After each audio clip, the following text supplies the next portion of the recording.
Restez zen, restez zen, restez zen.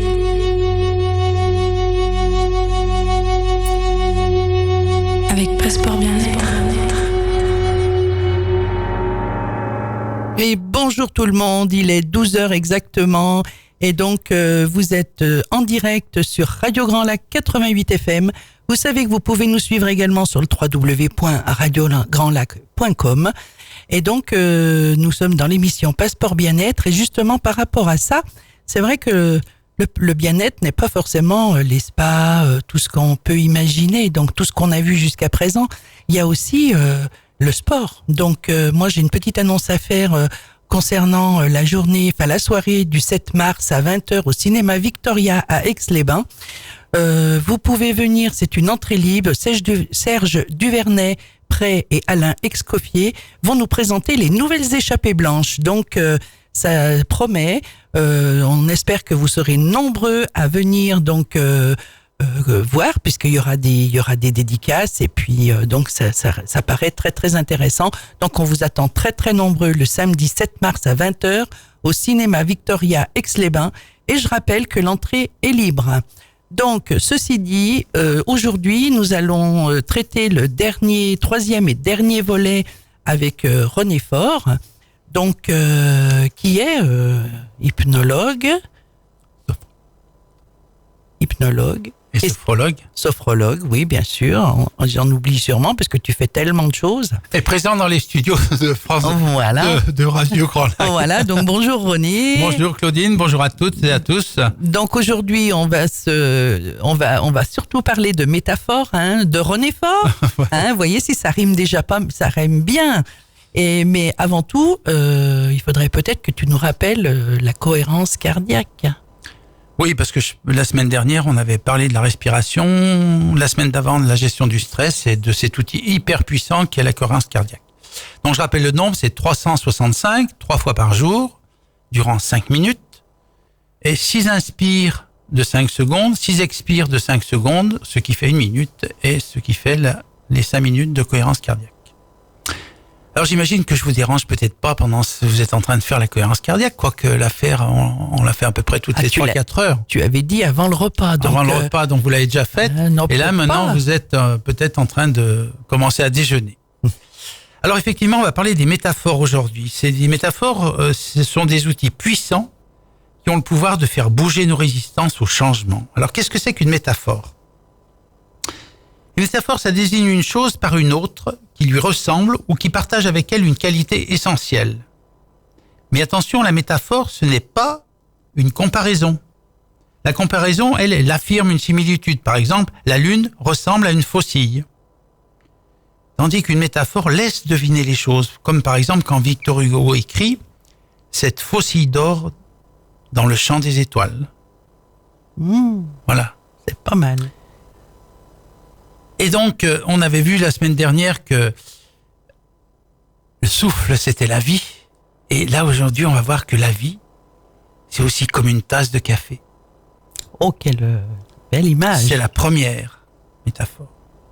Et c'est l'histoire d'un groupe de diplômés universitaires qui poursuivaient, chacun dans leur domaine, des carrières brillantes et prospères. Et un jour, ils se réunissent tous pour rendre visite à leur vieux professeur d'université. Et la conversation tourne autour du stress au travail, du stress dans la vie. Vous voyez comme quoi on revient aux mêmes données. Après les avoir écoutés, le vieux professeur voulut leur offrir du café et il s'est rendu dans la cuisine et au bout d'un moment, il est revenu avec une cafetière pleine d'un café très odorant et une multitude de variétés de tasses, certaines en porcelaine, d'autres en plastique, d'autres en verre, d'autres en cristal. Certaines avaient des designs ordinaires, d'autres beaucoup plus raffinés. Et leur professeur leur demanda de se servir eux-mêmes du café. Et quand tous les étudiants eurent leur tasse de café en main, le professeur leur dit « Vous remarquerez que vous avez tous choisi les tasses les plus dispendieuses, les plus raffinées. Vous avez laissé de côté celles qui sont les plus ordinaires et qui, à vos yeux, n'ont aucune valeur. Malgré le fait que ce soit normal de vouloir ce qu'il y a de mieux pour vous-même, C'est ce choix qui est la source de vos problèmes et de votre stress. Il est évident que la tasse elle-même n'ajoute aucune qualité à la saveur de votre café.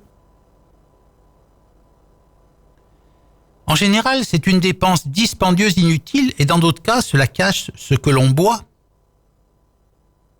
Ce que vous vouliez vraiment, c'était du café, pas la tasse. Mais consciemment, vous avez choisi les plus belles tasses. Et puis vous avez aussitôt vérifié la tasse des autres et des uns et des autres. Alors, mes chers étudiants, considérez ceci. La vie est le café. Les emplois, l'argent, la position sociale, ce sont les tasses. Et ce sont simplement des outils afin de mieux comprendre la vie. Et la sorte de tasse que nous possédons ne peut ni définir, ni changer la qualité de la vie que nous désirons vivre ou que nous vivons. Et parfois même, en nous concentrant seulement sur la tasse, nous oublions de savourer ou de déguster le café. Mes chers étudiants, savourez le café, pas la tasse. Ouais, mais quand même, moi je trouve que quand on a la possibilité d'avoir une jolie tasse avec un bon café, c'est pas mal. T'aurais pas fait ça, toi, René? T'aurais pas choisi une belle tasse pour boire ton bon café? Et moi, je terminerai avec cette phrase du vieux professeur qui a dit « Les gens les plus heureux ne possèdent pas toujours ce qu'il y a de mieux dans la vie. » C'est vrai, aussi. Cependant, ils jouissent de tout ce qu'ils possèdent, et ceci sans envie et sans jalousie. Alors, vivez avec simplicité, disait le vieux professeur. Aimez avec générosité, dit-il. Soyez empathique avec sincérité et parlez avec gentillesse et respect. Eh bien, on va peut-être se faire une petite pause et puis on revient tout de suite après. Claudine avec vous dans Passeport Bien-être, tous les mercredis de midi à 13h sur Radio Grand Lac. Et oui, nous sommes toujours en direct sur Radio Grand Lac 88 FM. Vous pouvez nous suivre sur le www.radiograndlac.com. Je suis toujours en compagnie de René Faure pour les métaphores de René Faure. Donc René, je te laisse la parole pour que tu nous expliques une deuxième de tes métaphores.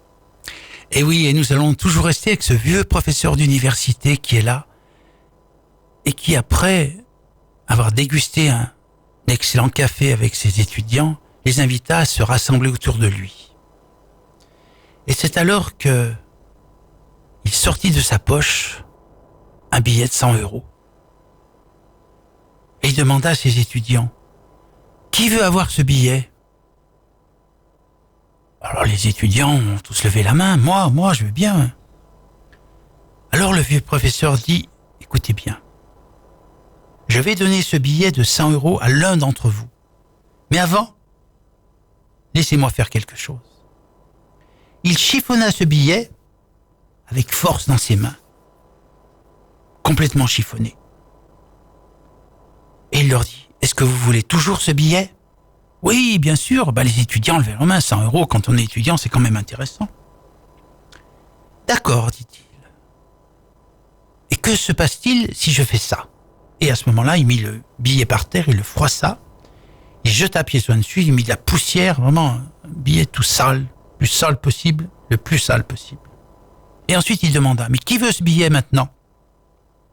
Évidemment, les étudiants continuaient à lever le doigt. Moi. Ah, mes chers étudiants, vous venez d'apprendre une leçon. Peu importe ce que je fais avec ce billet, vous le voulez toujours parce que sa valeur n'a pas changé. Il vaut toujours 100 €. Alors pensez à vous, à votre vie et à votre vie future, vous êtes jeune. Parce que certainement plusieurs fois dans votre vie, vous serez froissé, rejeté, ou souillé par des gens ou par les événements. Et même parfois, vous aurez l'impression que vous ne valez plus rien. Mais en réalité, votre valeur n'aura pas changé aux yeux des gens qui vous aiment. Parce que la valeur d'une personne ne tient pas à ce qu'elle a fait ou pas. car elle peut toujours recommencer et atteindre ses objectifs. Et votre valeur intrinsèque est toujours intacte. Ah! Les étudiants écoutaient le vieux professeur bouche bée. Il n'y avait pas un mot dans la salle. Quand soudain, le vieux professeur vit au fond de la salle un étudiant qui bougeait sans arrêt, qui avait l'air d'avoir quelque chose qui le dérangeait. Je ne sais pas si c'était à l'intérieur de sa tête ou de son corps, mais quelque chose qui le gênait. Et ça lui rappellera une histoire particulière. C'est l'histoire d'une huître qui s'aperçut un jour qu'un peu de sable était entré dans sa coquille. Mais juste un petit grain de sable qui l'irritait, qui la faisait souffrir. Le grain de sable était bien coincé et ne voulait pas sortir. Alors, comment pouvait-elle affronter ce coup du destin qui la mettait dans un tel pétrin? Elle maudissait la mer, elle maudissait le vent. Et puis après réflexion,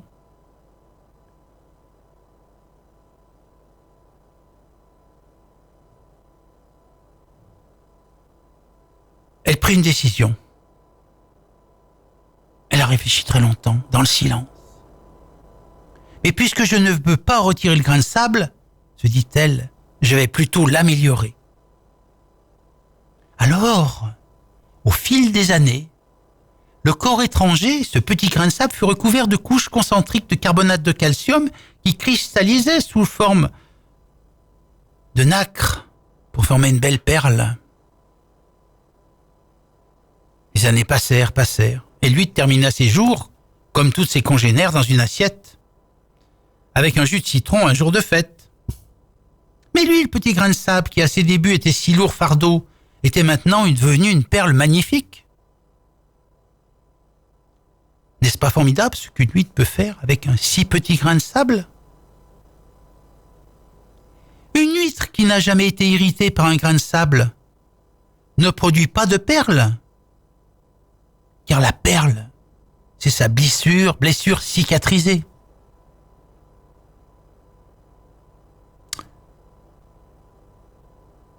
La morale de l'histoire, c'est pas, dit-il à ses étudiants, que vous allez finir dans un estomac, quelle que soit l'intensité de votre travail pour cicatriser vos blessures. Non. La morale de l'histoire, c'est que toute expérience, même difficile, peut contribuer à amener un peu de beauté dans le monde. On ne peut pas éliminer toutes nos blessures. Par contre, nous pouvons choisir, nous, celles que nous voulons utiliser pour en faire de belles perles, afin que ces blessures ne soient finalement pas vaines du tout. Parce que toutes ces blessures, ça fait partie de notre richesse et de notre unicité. Alors l'ouverture d'une huître, dit-il, c'est toujours un peu forcé et traumatisante pour le coquillage. Mais cette ouverture, elle est nécessaire pour libérer la beauté de la perle. Et nous aussi, nous devons nous ouvrir. Et nous ouvrir aux autres pour partager notre trésor intérieur. Alors, leur dit-il, avec les yeux pleins d'empathie, la prochaine fois que vous vivrez une situation difficile, la prochaine fois qu'il y aura un grain de sable dans votre vie, rappelez-vous que c'est l'occasion de façonner une nouvelle perle. Et face aux irritants de la vie, vous avez 3 choix. Résister et se fâcher? Se décourager et se sentir victime? Ou alors, faire comme l'huître et en tirer le meilleur parti? Oh, c'est merveilleux, René. Franchement, c'est vraiment extraordinaire. Tu nous subjugues là par autant de beauté de paroles. C'est vraiment extraordinaire. Donc, on va se faire une petite pause et on revient tout de suite après. Claudine avec vous dans Passeport Bien-être tous les mercredis de midi à 13h sur Radio Grand Lac. Et oui, il est 12h22 et j'en profite pour souhaiter un excellent appétit à toutes celles et tous ceux qui se mettent à table. et qui ont fait leur respiration, bien sûr, avant de manger, comme nous l'a précisé René. Donc, ce fameux professeur, moi je trouve que déjà cette métaphore-là que tu nous as expliqué, ce grain de sable et de l'huître, c'est vraiment extraordinaire et ça représente vraiment ce on doit et ce qu'on peut être dans la vie, quoi. Donc c'est vraiment, pour moi, c'est une des plus belles que tu as dites jusqu'à maintenant. Elles sont toutes belles, mais celle-là, elle est vraiment représentative pour moi, je trouve. Ouais, donc notre professeur, qu'est-ce qu'il va nous dire ensuite, là? Eh ben, les étudiants étaient complètement subjugués par ce que disait leur vieux professeur, Comme moi. qui les regarda d'un air bienveillant, malicieux. Il leur dit, vous êtes jeunes, vous, maintenant. Vous êtes jeunes. Et il leur posa la question suivante. Eh, vous avez fait de belles études. Vous êtes brillants. Mais qu'est-ce que vous allez faire de votre vie? Qu'est-ce que vous voulez faire de votre vie? Parce que les études, c'est bien. C'est excellent. D'avoir un très haut niveau, c'est très important. Mais que voulez-vous faire de votre vie? Seul le silence lui répondit. Alors, en souriant, il se baissa et il prit sous la table un bocal à grande ouverture qu'il posa sur la table.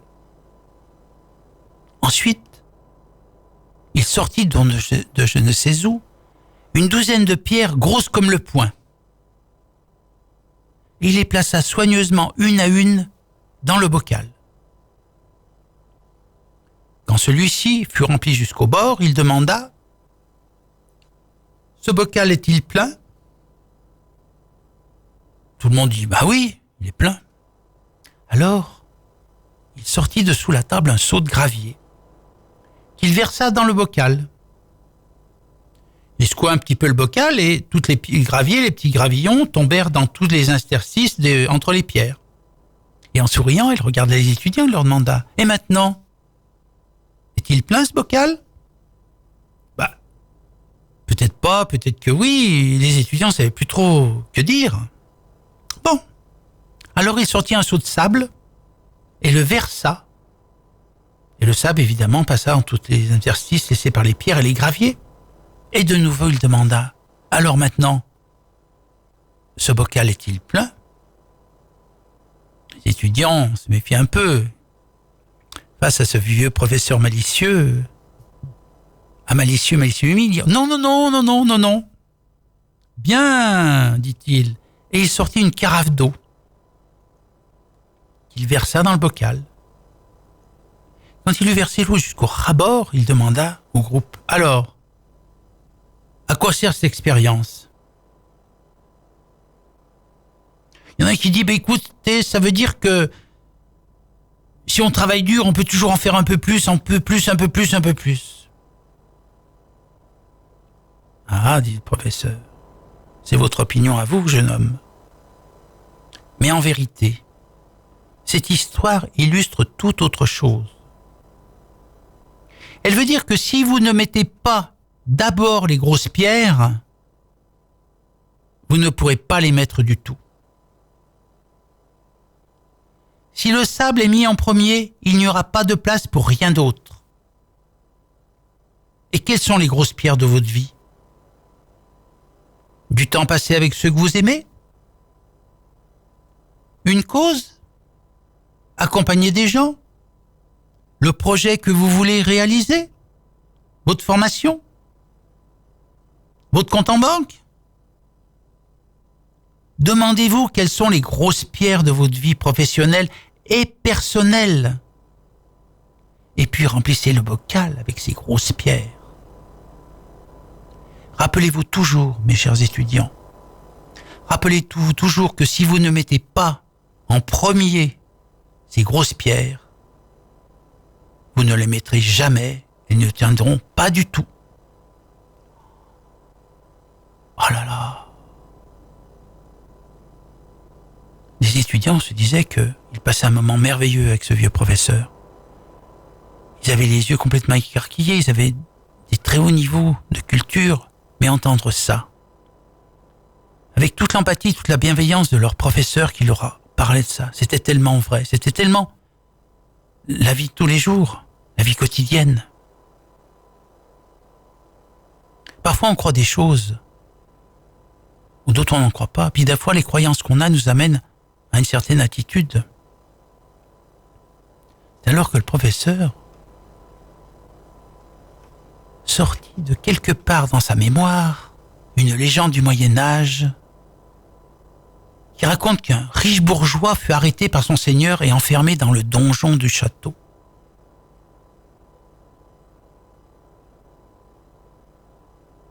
Les étudiants se demandaient à quoi rimait cette histoire qui arrivait comme ça, mais au bout d'un moment, ils se rendirent compte que toutes ces histoires étaient liées par un lien ténu, invisible, mais relié quand même.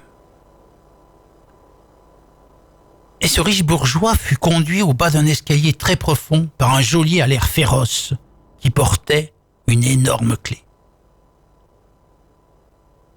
En bas de l'escalier, la porte d'un cachot s'ouvrit. Et le riche bourgeois fut poussé en avant. Et puis la porte se referma à grand fracas sur lui. Pendant 20 ans, il demeura dans ce cachot. Chaque jour, le geôlier ouvrait la porte il y avait un bruit sinistre, vous imaginez, posait au sol un pichet d'eau, une miche de pain, un peu de nourriture, et il refermait la porte avec le même bruit. Au bout de 20 ans, le prisonnier se résolut à ne plus endurer son martyre. Il voulait mourir, mais il n'avait pas envie de se suicider. Alors, il prit une décision. Il se dit, je vais attaquer le gardien à sa prochaine visite. Et comme il va se défendre, il va me tuer. Et ma misère prendra fin, se dit-il. Mais avant d'attaquer le gardien, il se dit quand même que il devait examiner la porte pour voir comment il allait pouvoir s'y prendre. Donc il s'approcha de la porte, saisit la poignée et la tourna. Et à sa stupéfaction, la porte s'ouvrit. Il s'aperçut qu'elle ne possédait point de serrure. Et que par conséquent, il n'avait été enfermé pendant 20 ans que parce qu'il avait cru l'être. Il marcha à tâtons dans le couloir, monta l'escalier. Au sommet, 2 soldats qui bavardaient ne firent même pas attention à lui. Et il traversa la cour du château sans éveiller l'attention. Il y avait des sentinelles armées qui étaient près du pont-levis, près de la grande grille. Elles ne firent pas plus attention à lui que les autres. Il sortit, il était libre. Il rentra chez lui, retrouva sa famille, sa femme et ses enfants, et il vécut très heureux, très longtemps. En fait, il aurait pu ouvrir la porte du cachot à n'importe quel moment s'il avait su, mais il ne savait pas. Il n'était captif ni de la pierre, ni du fer, mais de ses présupposés et d'une croyance. Il n'était simplement prisonnier que de son esprit. Et bien après cette belle explication encore, on va se faire une petite pause musicale et puis on revient tout de suite après. Claudine avec vous dans Passeport Bien-être, tous les mercredis de midi à 13h sur Radio Grand Lac. Et oui, nous voilà de retour sur Radio Grand Lac 88 FM. Je suis toujours en compagnie de René Faure qui nous explique avec vraiment beaucoup de oui, si, il me fait des yeux là, je vois. C'est vraiment extraordinaire ces explications sur ces métaphores. Et donc ce fameux professeur, on a bien compris qu'il nous a parlé quand même des prisons, la prison des croyances. Hein. Donc je pense que c'était clair pour tout le monde. Et qu'est-ce qu'il a de plus à ajouter, ce professeur ? Alors, après avoir fini sa tasse de café, il se resservit une autre tasse.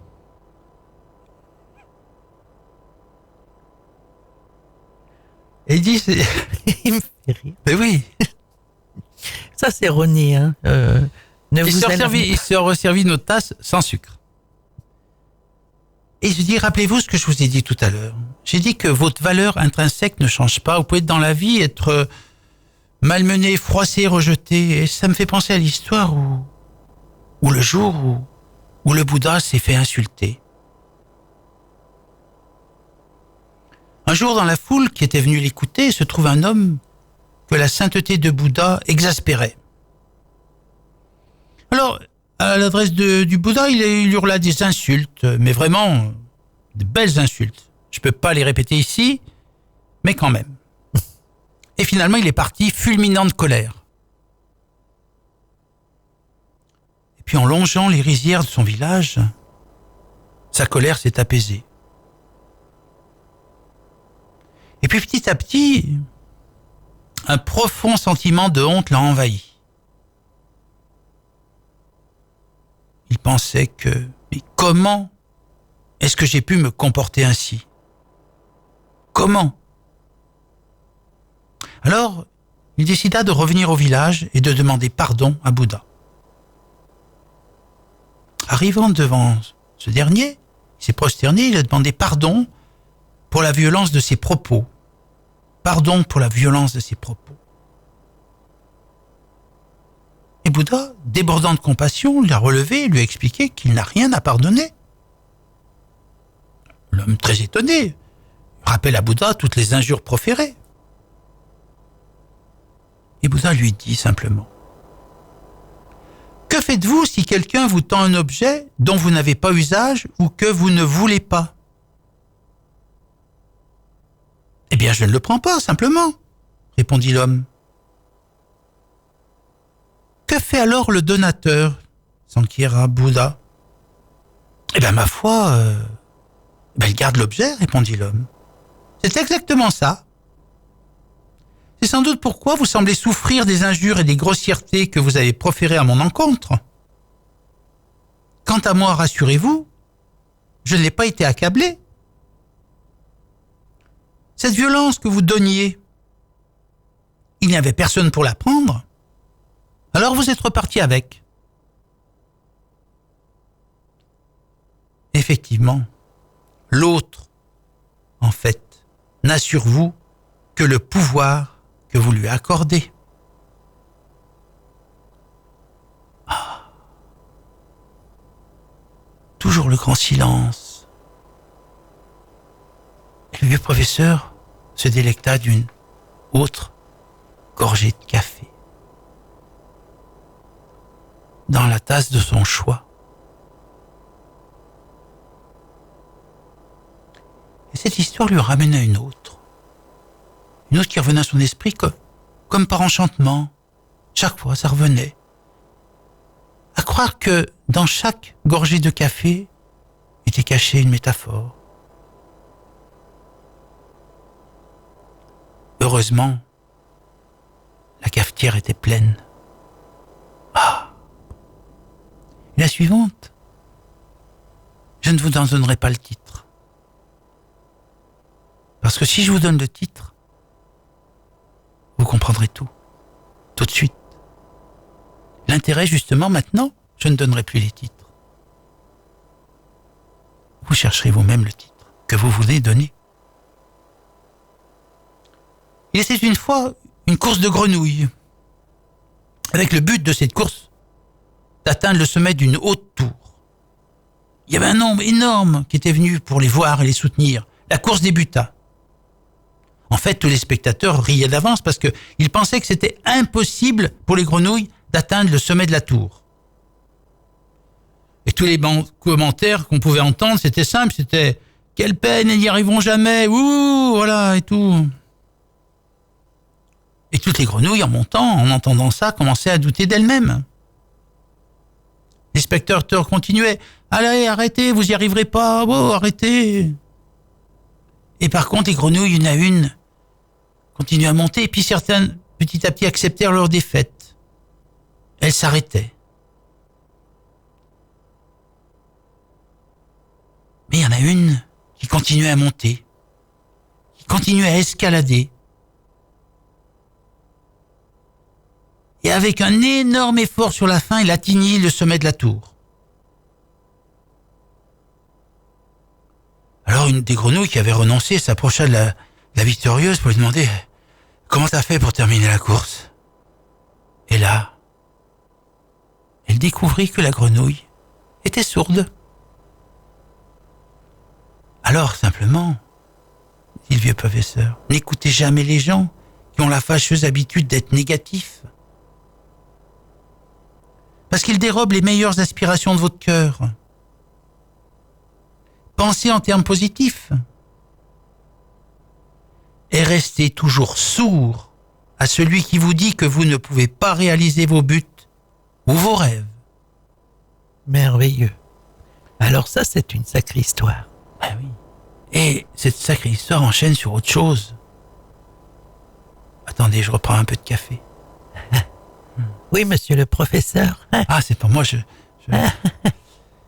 Et alors, le titre de la métaphore d'avant, c'est très simple. C'était la grenouille sourde. Gardez ça en tête, la grenouille sourde. Très important, oui. Puis le professeur sortit de sa poche une craie. Vous savez, ces craies comme il y avait des tableaux qui faisaient de la poussière. Et il écrivit une table de multiplication. Je vous la lis parce que c'est important. 9 fois 1 égale 7. Mon Dieu.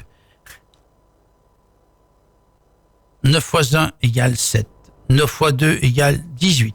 9 fois 3 égale 27. Tous les petits élèves qui écoutent là, 9 fois 4, 36. 9 fois 5, 45. 9 fois 6, 54. 9 fois 7, 63. 9 fois 8, 72. 9 fois 9, 81. 9 fois 10, 90. Et il s'est retourné vers ses étudiants. Qui savait plus trop comment se mettre et qui se moquait un petit peu. Il disait, mais ça y est, cette fois, il a trop bu de café. Et le vieux professeur leur dit, vous avez remarqué 9 fois 1, 7, et c'est tout ce que vous avez remarqué. J'ai écrit la première erreur de calcul en le faisant exprès. Je l'ai écrit parce que vous allez comprendre comment les gens vont vous traiter dans le monde. Comme vous pouvez le voir, j'ai écrit 9 calculs corrects. Mais aucun d'entre vous ne m'a loué pour cela. Au lieu de cela, vous m'avez critiqué pour la seule erreur que j'ai faite. Donc, ce que je veux que vous appreniez, c'est que le monde n'appréciera jamais toutes ces bonnes choses que vous faites 1 million de fois. Cependant, vous serez critiqué pour les erreurs occasionnelles que vous ferez. Ne perdez pas courage. Placez-vous au-dessus de la critique, comme la grenouille sourde, au-dessus des gens qui se moquent de vous.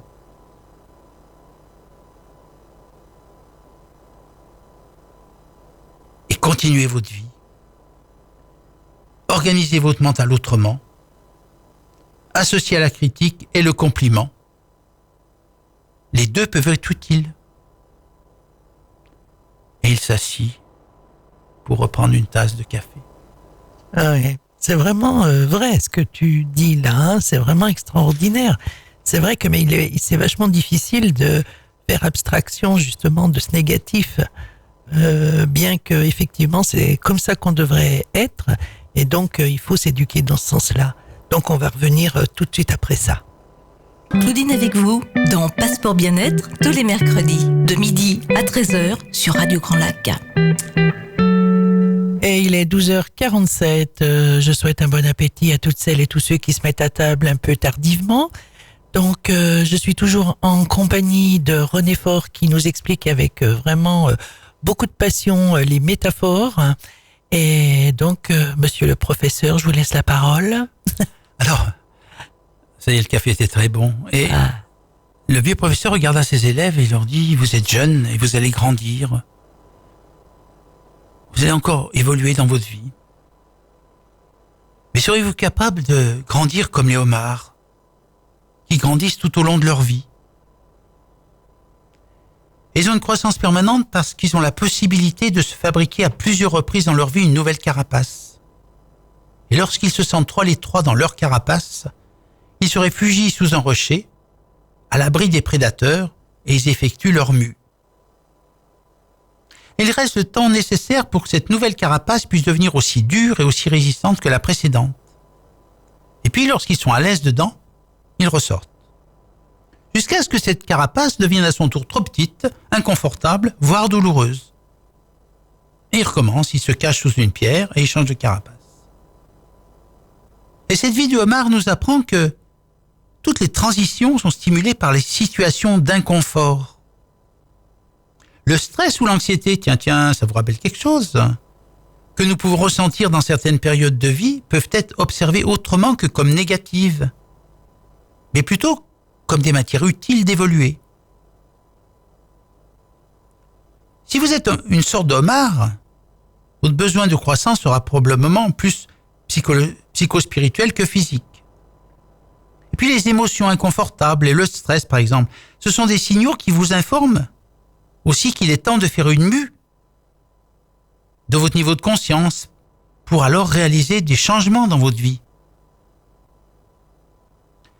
Alors écoutez bien ceci. Le professeur ferma les yeux pour dire cette phrase. Si vous cherchez une solution rapide en supprimant l'inconfort, vous supprimez le message et donc vous supprimez une occasion de changer. Et il répéta à nouveau cette phrase. Si vous cherchez une solution rapide en supprimant l'inconfort, vous supprimez le messager et donc une occasion de changer. Donc soyez à l'écoute des messages du corps pour connaître comme l'homard le moment où vous devrez retourner vous cacher sous une pierre pour attendre. Non pas passivement, mais plutôt pour répondre aux questions suivantes. Que désires-tu ? Et de quoi as-tu peur pour réaliser ce que tu veux réaliser ? Et la nouvelle coquille sera simplement à la mesure de vos réponses. Eh ben dis donc, quelle belle encore explication là. C'est vraiment extraordinaire ce que tu nous dis là, René. Et pour terminer, le professeur leur dit, je vais vous dire une dernière chose. Vous me considérez peut-être comme un grand professeur, mais le plus grand des professeurs, en fait, c'est le caméléon.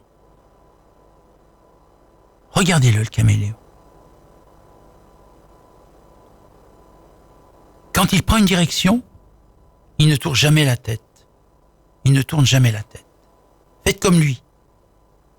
Ayez un objectif dans votre vie et que rien ne vous en détourne. Le caméléon, il ne tourne pas la tête, mais c'est son œil qu'il tourne. Il regarde en haut, en bas. Cela veut dire, informez-vous et ne croyez pas que vous êtes seul sur Terre.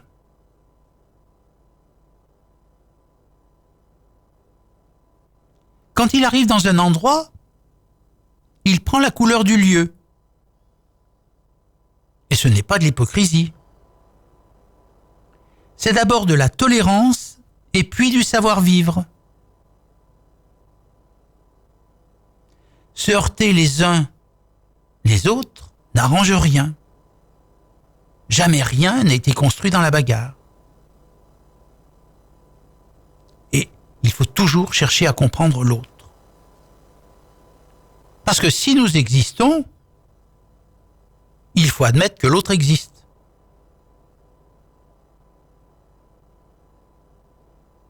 Si le caméléon avance, il lève un pied, il balance. Cela s'appelle de la prudence dans la marche.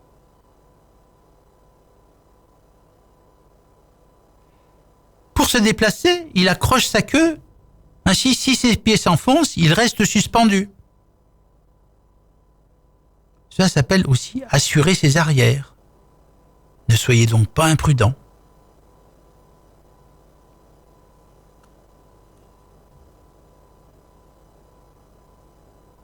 Lorsque le caméléon voit une proie, il ne se précipite pas dessus, mais il envoie sa langue.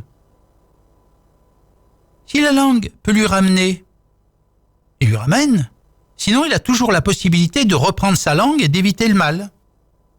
Du coup, allez doucement dans tout ce que vous faites. Observez.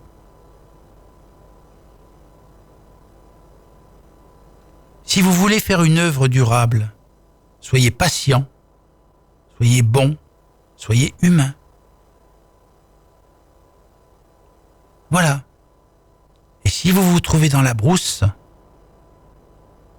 demandez aux initiés qu'ils vous racontent la leçon du caméléon. Et je vais terminer cette série de 3 émissions par cette école du caméléon. C'est une métaphore qui vient du Mali, une histoire qui vient du Mali. Et je voulais dire que j'ai été très heureux de partager ces 3 émissions avec vous tous, chères auditrices. Oui, chers nous aussi, auditeurs. René. Et que peut-être qu'on se reverra très bientôt pour d'autres émissions, d'autres thèmes. Mais lorsque le vieux professeur est sorti de la salle,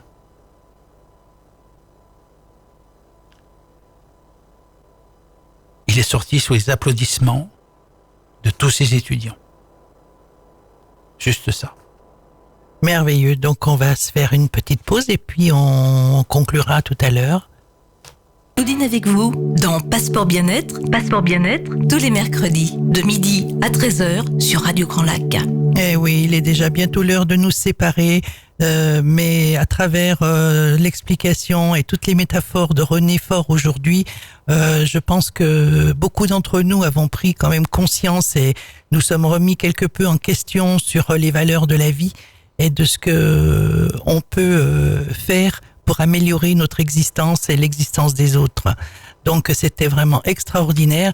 Mais avant de nous séparer, moi je voulais quand même rappeler, qui est une autre forme de bien-être, que Serge Duvernay-Pré et Alain Escoffier vont nous présenter donc le samedi 7 mars à 20h au cinéma Victoria d'Aix-les-Bains les nouvelles échappées blanches. Ça fait aussi partie du bien-être puisque je pense qu'ils vont nous raconter leurs expériences et ça va être vraiment un moment extraordinaire.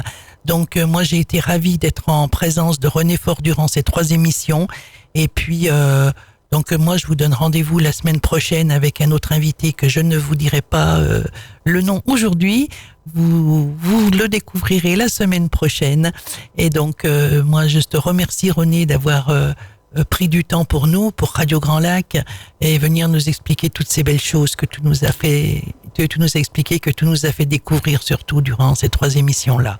Eh bien, merci. Moi, je dis merci à Radio Grand Lac. J'étais vraiment très heureux de faire ces 3 émissions avec Claudine. Et donc, à une prochaine fois. En tout cas, belle vie à tous. D'accord. Ben, écoute, nous aussi, René, et je souhaite à toutes et à tous une excellente semaine. Et donc, je vous donne rendez-vous mercredi prochain. Au revoir.